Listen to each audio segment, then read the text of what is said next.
Okay. So last week we ended fighting for joy. And so it was interesting that she mentioned that this is one key piece, like in your mindset that you'll be working, is the idea of fighting for joy is one of the number one actions that is always within your span of control, which I found really interesting, because sometimes we think that's not within our control because outside circumstances, our emotions are reacting. But she said that always stays within our span of control.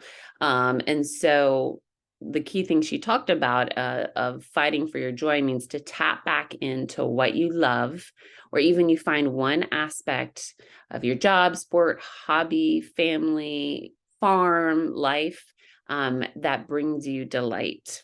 Now, interesting caveat, when I was going through and having the crazy headaches, I actually couldn't, because my brain couldn't formulate, understand. So I just went into, when just trying to move our family's health forward. And that actually brought me joy, the hope of what I'm working hard for, even though I couldn't tap back into what I used to enjoy, which was like, getting into all the science. I just needed to help us live and move forward. And so even just attenuating maybe what that looks like, or the expectation, and finding delight in a way maybe you didn't realize, is very powerful as well. Because I did have the question proposed to me of like, what did you used to enjoy and love about the business? Well, in the place I was, that wasn't really an option actually anymore. And so I had to find a new way, to find delight. Um, because the question was, why did you start to begin with, and why did I get involved? And everything had sort of not collapsed, but chaos had come to such a point that I had to actually shift my goal. The goal had to like become something very different, which changed my expectation, my joy, and different things like that. And she talks about, if you don't have that happen, if you don't fight for the joy, you feel empty and lost. And I would say probably angry at times, because I had that happen. She talks about gratitude, and she says there's actually a process, and we've learned about it, habituation, if I said that right, where your brain filters out the ordinary happenings that don't change every day. And so whether it's your dishwasher running, or the sound of the pitter patter of little feet in your house, maybe it's the sound of the animals on the farm, um, or just the car engine turning on when you go and sit in, your brain actually filters that out and you don't register it. So it's an efficient use of your brain's neural resources, but it causes us to dismiss a lot of the good going on around us. And so it actually goes unnoticed. So this means we have to actively attend, what we're grateful for, and keep a record of it. That's the science behind actually writing down the gratitude, which I did not know. I was like, well, now I'll be more consistent in it, because now I know the why. And that always helps me. Like, okay, I'm just doing this. That's great. So right now I want you to write down 5 things you're grateful for. So just take your time. Oh, I love that you learned that, Logs. It's so powerful. And think about what your life would be like without these certain things. Think of these things that bring you deep joy. Y'all, my top one is my bed. I love laying in my bed.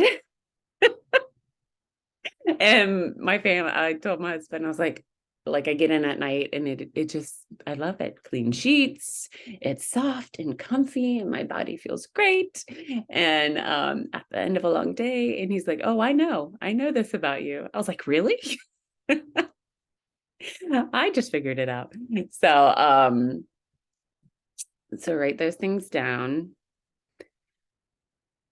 And then later, once you go back and think about what your life would be like without it. Like if I had a horrible, uncomfortable bed, that would not be fun. I would not enjoy it as much. Sleep would not be as good. All the kids could not fit in it with us, when you have those times.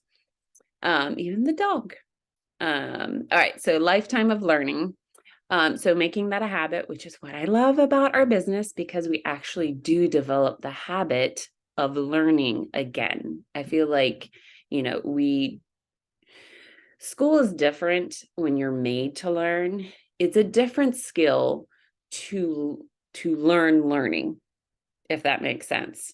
And so to create and develop that habit, and she talks about little things like, what did you put on the back burner from learning Mandarin to crocheting, or maybe reading a great literary classic, or flying a plane. I was like, ooh, I'll put that on my list. Or making a chocolate souffle, something that you wanted to learn. And I've actually started to do that with my girls, of implementing different recipes.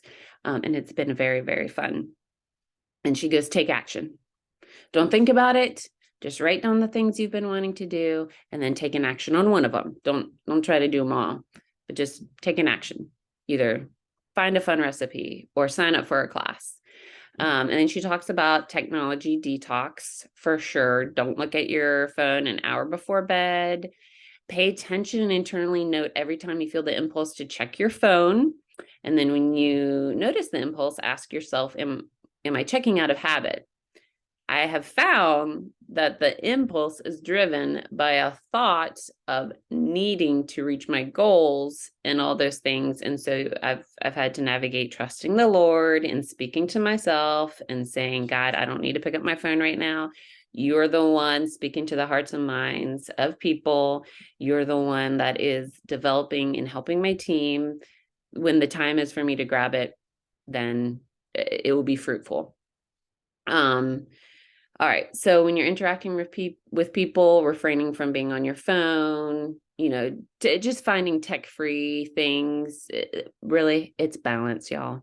It's good to have the technology and the ability to work from our phones, but it's also good for us to have good mental health and the boundaries within it, but recognizing the mindset of like, if you need money and you're checking your phone all the time, what's driving that? Where can you trust the Lord? So exercise, movement, huge. I mean, all the science is out there, but I'm going to throw a little caveat out there. It helps your lymph system so much. Moving, kids move all the time. They're so active. It also increases the oxygen flow, increases the endorphins, reduces stress quickly. So let's say you get a text from someone and you're really disappointed. Literally go do like 10 jumping jacks or something. It will literally help shift your brain and your body to then, react to whatever the text was or the situation that just came up. And it's very powerful. And if you're in a pinch, just laugh. I mean, I crack myself up all the time. I realized I got too serious with my kids. It's like, I don't laugh with you guys anymore. I'm sorry. And we started laughing about that. So whatever you can do for that. Sleep. Okay. So when you're always on, your energy is always consumed. And let me say, in the beginning of my business, that was the one thing I could sacrifice.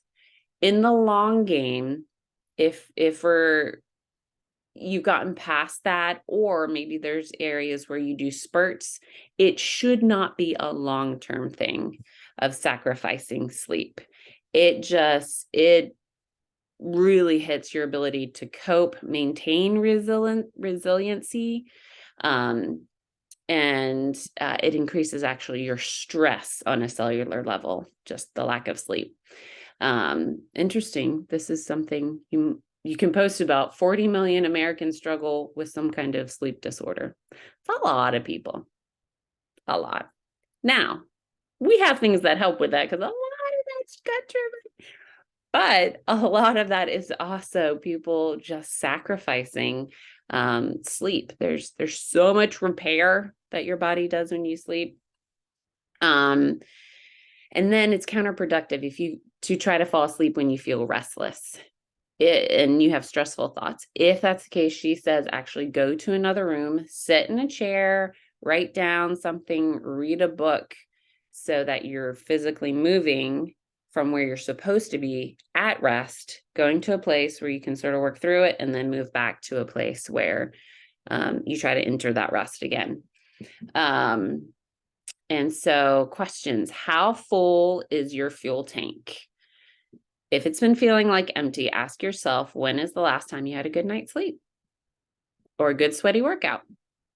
And sometimes you can't get the night's sleep, with littles. Somebody got to wake up. Something's happening on the farm. Something's going on. And is there anything on your to-do list that you intended to be enjoyable, but is now just not fun anymore? Feel like you have to do it. And when is the last time you celebrated something small and just had fun? Celebration is such a powerful tool. It's extremely powerful.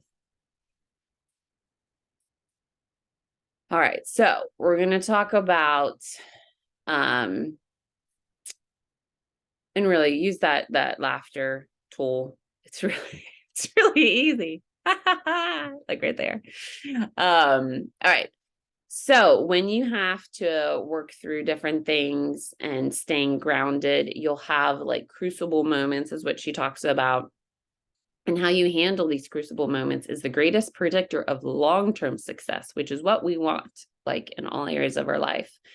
So adversity, and we've heard this before, it introduces you to yourself, your true self, the things you may have been putting off, the things you might have been hiding, or maybe just coping with. So how you react and respond when she says, when the stuff hits the fan, she uses a different word, or when grief envelops you, can determine whether you survive and thrive or let circumstances destroy you. Being resilient takes constant positive action to bounce back. Think about it on a trampoline, like that rebound effect. If you stay within the trampoline, you will be fine. What happens is if like you get off course and you jump off the trampoline, you're no longer able to rebound, have that bouncing effect. And so I feel like the span of control is like that trampoline. It's keeping you within that reboundable place where no matter what comes or someone knocks you down on the trampoline, you can still get back up and keep bouncing. And so I love that she says, as humans, our mindset is our superpower. Yo, we have a superpower, which is, I have, think about the garden. He talks about free will, your mindset, your ability to choose. That is the superpower God gave us. And it's incredibly powerful. And the enemy tries to get in and take it all the time. So we have a keen ability to reconstruct narratives, to redefine moments and learn from them. No other thing in creation has the ability to do that. And it's actually, I want to give you some grace. It's difficult to master. It's hard. And so that's why it's these little things that help us really engage in this superpower piece we have, and not having to be perfect. So understanding your own responses with your teammate, your family, your own reactions to grief, loss, and trauma and change will be critical for your ability to lead others through uncertainty. And I feel like, honestly, as moms, I feel like this also speaks a lot to our family dynamics. And so our response, our capacity to help, our team, whether it's family or our physical business team, through uncertainty, anxiety, and feelings of powerlessness, because that's what it feels like sometimes. And then helping reduce the stigma and asking for help while helping everyone remain productive and focus within their span of control. And it's going to be different for every single person. And it really all boils down to mindset. And so as we, sorry, there's something enable, I lost it. Oh, well. Okay. So psychologists say we have a negative bias, and that means negative events have a greater impact on our brains than positive ones. And that's why she talks about gratitude and having to write it down and be more active and proactive on that. I think it's like 3 positives to 1 negative. So 1 negative can knock out 3 positive experiences, or 3 positive experiences can knock out 1 negative or equal it out. And so it has to do with the cerebral cortex, the response to positive or neutral images. There's actually a surge of activity that suggests that our behaviors and attitudes tend to be shaped more powerfully by bad news and experiences. And so the studies that have shown the bad news is more likely to be perceived as truthful, which was really interesting. And so negative attention draws greater attention. And so it also, because it seems more truthful, it seems to have greater validity. And this is possibly why bad news gets more attention. Did you see Michelle's post where she was like, she talked about flipping the narrative, and it was something like, I am ugly and da da da da da da da da. I read that whole thing because I was like, what happened? What is she talking about? Worry. It pulled me in. Like all the other ones that are happy and go lucky, you're like, okay, we can go, but that's nice. And then we have our own mental things about, and I was like, dang, it is true. It pulls people in. Which is interesting because you could talk about that with posting. But so those who see the glass partially filled tend to have a more positive outlook, and so they actually gain mentally. Those who see it as partially empty, they lose mentally. And so her next thing is talking about flipping the script and really working on that and diving in. We have to fight for our joy. We have to fight for that positivity because of what's happening with the brain. There's a beautiful thing I've heard Emily Gibson say 1,000 times. She's like, you have 50% good days, 50% bad days. And don't be surprised, because it's a 50-50 split. And so it's figuring out how to navigate that 50-50 split, because we have the expectation that it's supposed to be 100% good. Where the reality is, we live in the world we live in, and it's always going to have that split. And so what can we do and have the tools to navigate that? So we struggle finding the silver lining and different things like that is what she talks about. And because not seeing that silver lining isn't natural, we have to practice that on a regular basis, that gratitude. And so she said, debriefing, reflecting, and taking a moment to pause when you did something well was really powerful for her. And I've been trying to do that, of just that pause, that stop. You stop yourself. And so, hold on, I want to get to one more thing before we go. All right. So as a leader, the goal should be to communicate clearly and frequently.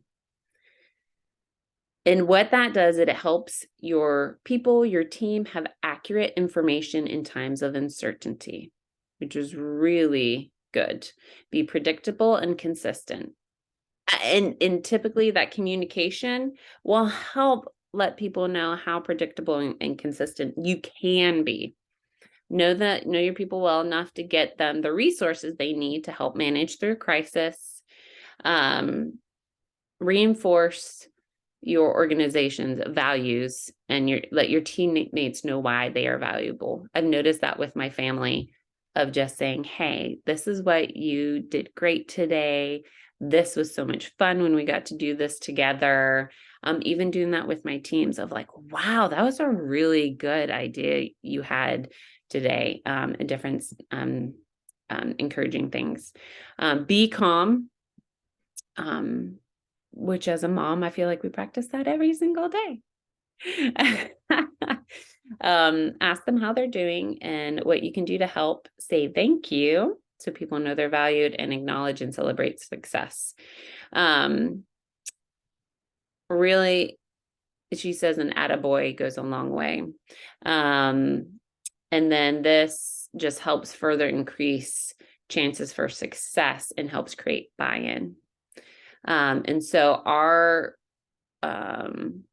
positive attitude won't guarantee your success, but a negative attitude kills your ability to adapt. And so she talks about embracing the suck.